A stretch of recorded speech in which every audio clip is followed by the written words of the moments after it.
Hello everyone. Today I'm going to discuss fishless cycling and how you can cycle your tank faster without killing any of your fish. I got the idea of this video because a buddy of mine runs a fish store and he kept telling me all these horror stories about people that were misinformed and that they thought their tank was cycled after 2 weeks of just letting their water sit, and then they would come back after killing a bunch of fish and be mad about it. I think most of the issues that come along with cycling a tank come down to impatience, which is understandable. I'm very impatient too.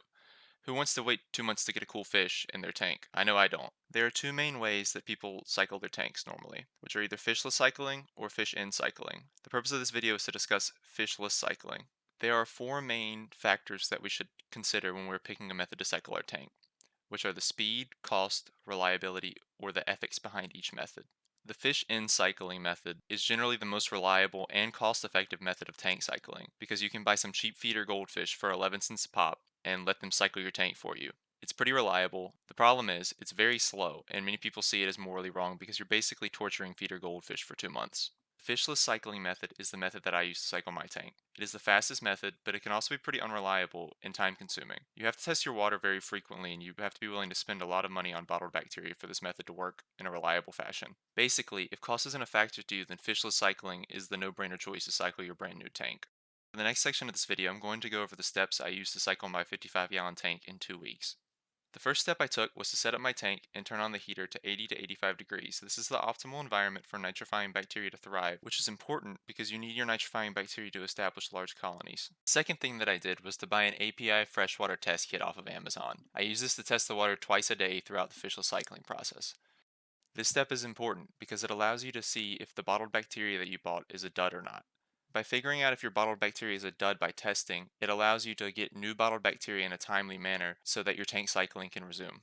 Third thing that I did was add some Dr. Tim's ammonia chloride to the tank to get the tank to around 2 ppm ammonia. It is important that you add the ammonia before you add the bacteria, because if you don't, the bacteria will not have food to build a colony with. Another advantage of adding your ammonia before you add your bottled bacteria is that it allows you to establish a baseline for your water parameters for testing, so you can tell if your cycling is going as planned or not. The next step in this process is to add the bottled bacteria. The best bottled bacteria from my experience is either Dr. Tim's One and Only or Fritz Turbo Start. My issue with these brands of bottled bacteria is the cost and that they can sometimes be hard to find. If you're having trouble finding these brands of bottled bacteria, I would recommend going to your local fish store because big box stores like Petco and PetSmart will not have these brands.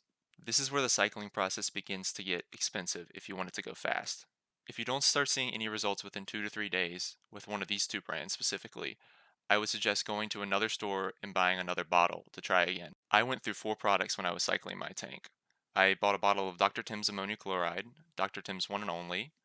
I bought a bottle of Sea Stability, which really didn't do much.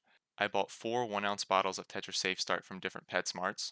And I bought three 1 ounce bottles of Fritz Turbo Start. I used two at the beginning of the cycling process and one at the end, right before I added fish. Altogether, I probably spent around $116 on all of the bacteria and chemicals to cycle my tank. It's probably closer to 150 if you add on the test kit as well. Once you notice your ammonia levels start to drop, then you don't need to add any more bacteria. At this stage, what you need to do is add more ammonia to get your tank back to 2 ppm. Once you get your tank back to 2 ppm, you want to make sure it can cycle that out within a day.